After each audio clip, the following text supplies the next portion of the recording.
Then in the 30s, they took away all the money and they began to change the bills. And if you look through the bills, you'll see the total change that came.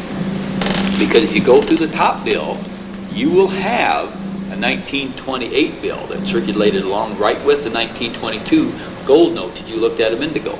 And you'll see it says on top of it, Federal Reserve note, United States of America, redeemable on gold on demand at the United States Treasury or in lawful money at any Federal Reserve Bank. Will pay to the bearer on demand $10. Well, now you go down, and in 1934 they made a little change. Remember Roosevelt took all the gold away and they made it illegal to own gold? Now the notes read, this note is legal tender for all debts, public and private. That was added, and it's redeemable in lawful money at the United States Treasury or any Federal Reserve Bank, but they won't explain what the lawful money is. But it still had will pay to the bearer on demand $10. Well, then in 1950 they made another little change. Now they made this agree at exactly the same thing, but it's only 3 lines instead of 4. I can see that. But it still had a promise to pay. In 1963 they made another change. Now it says this note is legal tender for all debt, public and private, period. What happened to the promise to pay? There isn't any. That's right. Now obviously anybody knows that this is not 10 of anything in and of itself. I guarantee you that is not 10 of anything. It's only one piece of paper, isn't it? But if it was a promise to pay you, I could give you a deed and promise to pay you 10 acres of land, or I could give you a deed and come down to my store and pick up 10 oranges, couldn't I? That did not make this 10 oranges, did it? No. It made us a promise to pay 10 oranges, didn't it? But now when you take off the promise to pay, that means this thing is in and of itself, isn't it? And that's what they did. They made the money in and of itself, the bookkeeping entry in a piece of paper. But they still loaned it into circulation and charged interest. Now that puts a real hooker in it. I'll get to that, but just one thing, just for cuteness. You might notice that on all these bills they're blank until you get down to the last one after 63. When they took off the promise to pay, they put on "In God We Trust." You better trust in God, because there ain't nothing else there. Here is I have a report sent to me by Congressman Tom Daschle called Money and Near Money. It's a Congressional Research Service paper from the Library of Congress. And on page 29, it addresses this very clearly. It says, money is created when loans are issued and debts incurred. Money is extinguished when loans are repaid. Some existing money in circulation must be acquired by the borrower to pay the capital of loan, and when it is returned to the bank, it is withdrawn from circulation. Money is created when loans are issued and debts incurred.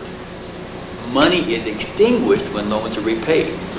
Okay, in other words, see, this money is created when you make the debit and the credit entry. Well, if you pay it back, you'll end up 10,000 minus and 10,000 minus here on the other side, and you'll end up with 0, won't you? Correct. So that money then it disappears just like it never existed once the loan is paid back. But you could give back the actual money you borrowed, couldn't you? The principal. Yes. If you never spent it. But you also have to pay interest on these loans, don't you? That's correct. Okay. Where does the interest come from? Other money that I have, I guess. But you can't get any other money except to borrow it. You can't have any other money. Remember, they demonetized everything else but the banker's credit. There is not one penny out there of any kind unless you or somebody else has borrowed it. So now, what you do right now to get money is you go to work, don't you? Who do you work for? Jamestown College. And where does Jamestown College get their money? From student tuition, from contributors. And most of those students get it from government loans, don't they? That's correct. And also, I guarantee you, all those contributors get it from some loan of some sort from somebody. Okay, now every dollar is created. Now what you have to do is some existing money in circulation must be acquired by the borrower to repay the capital loan. So what you do is you go out and work and you have somebody pay you, don't they? Okay, now you take their money now, don't you? Now let's run this through real slow. Okay, let me give you a little illustration of how that would work. If you come in and borrowed $1 from me, the banker, you'd have $1, wouldn't you?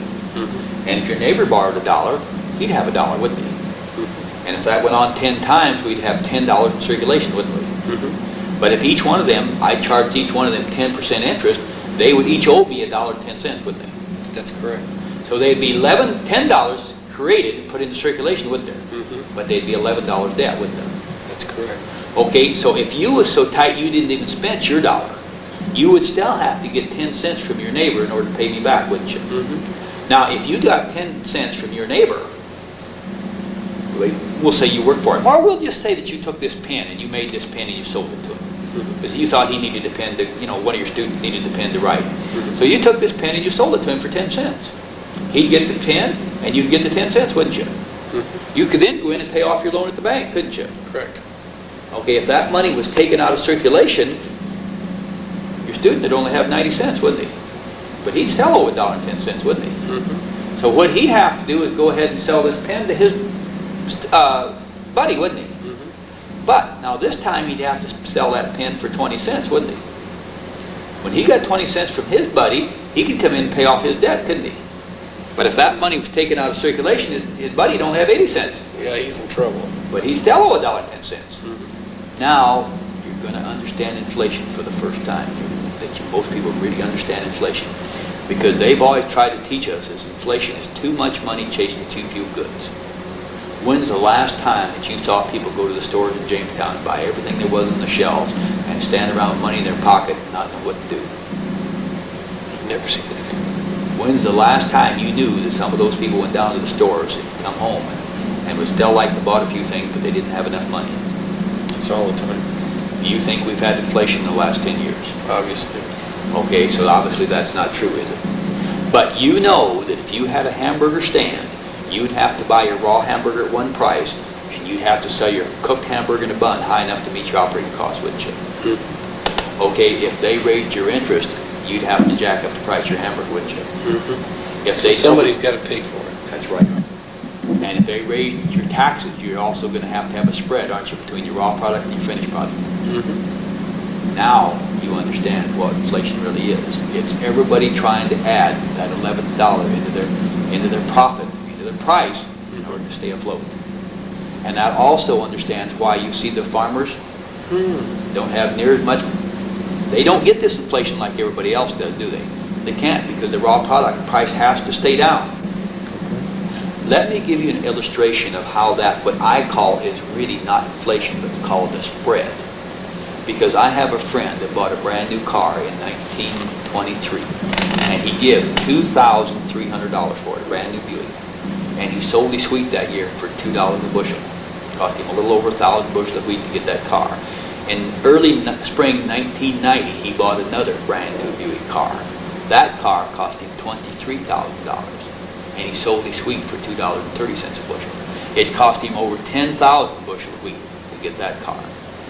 Another illustration in So this is very clear for a farmer, isn't it? Oh yeah, most of them don't understand it, but it's real. That's why they're all losing their farms.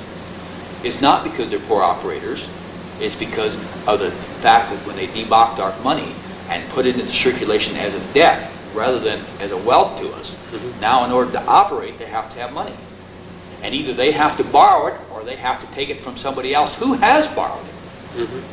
And of course, basically, the farmers end up, they're the ones that basically can't set their price. They have to sell their price at whatever it is. And they told always to raise more to try to pay the banker. Because see, if you really had a surplus, well, I just wouldn't farm a year. I'd just sell my surplus the next year, wouldn't I? But they don't really have a surplus. They may have excess wheat, but they also have excess debt. So they got to raise another crop in spite of thunder to try to pay their banker back.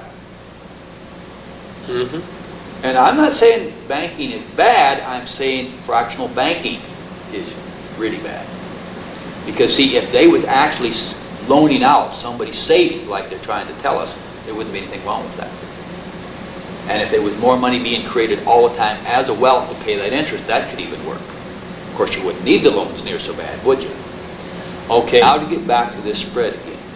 Because see, every time that this money is entered into it, it always creates a greater debt. And this debt has to be pushed through into the system. Well, now you know back where it was a minute ago. In time, the banker would end up with all the money from everybody and left somebody out there bankrupt, wouldn't they?